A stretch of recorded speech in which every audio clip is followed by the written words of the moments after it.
Disparition de Delphine Jubilard, un SMS incriminant refait surface. Cédric Jubilard, mari de Delphine, l'infirmière du Tarn qui a disparu au mois de décembre 2020. Était-il au courant que celle qui voulait divorcer de lui voyait quelqu'un d'autre?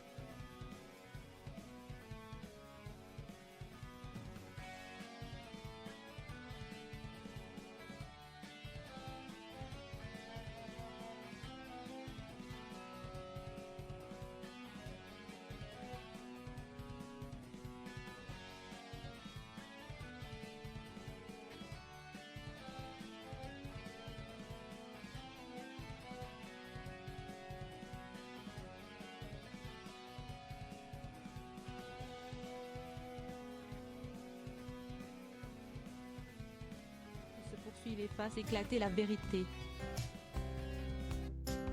Parmi les éléments troublants qui ne sont pas en la faveur du peintre plaquiste avec lequel Delphine,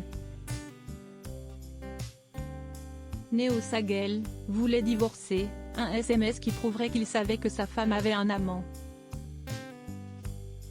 Or, il a toujours clamé aux autorités ne pas se douter qu'elle avait rencontré quelqu'un d'autre. La dépêche du Midi avait ainsi révélé un SMS envoyé le matin de sa disparition, soit le 15 décembre 2020.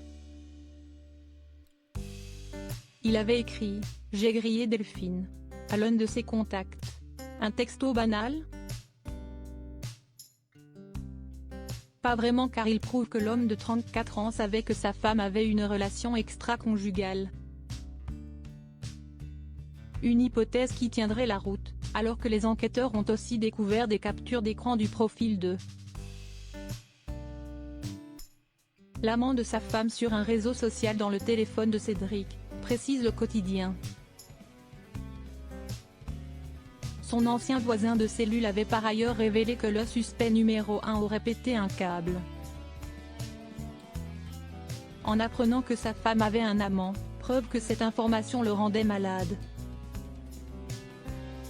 En effet, durant l'été 2020, Delphine avait eu un coup de foudre pour un professeur de piano de Montauban, père d'un enfant et en couple.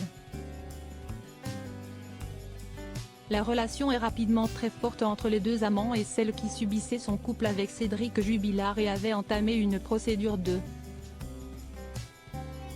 divorce se met à voir un avenir plus brillant avec un autre. Avant de disparaître brutalement, elle envisageait de s'installer avec lui et lui aurait même présenté ses enfants nés de son mariage avec l'artisan controversé, Louis Elia. De son côté, si l'on en croit l'avocat d'une partie de la famille de Delphine, Cédric voyait sa femme lui échapper malgré ses tentatives pour la reconquérir. Ce qui aurait conduit cet homme décrit comme impulsif, arrogant et agressif, à commettre l'irrémédiable. Cédric Jubilard reste présumé innocent des faits qui lui sont reprochés jusqu'au jugement définitif de cette affaire.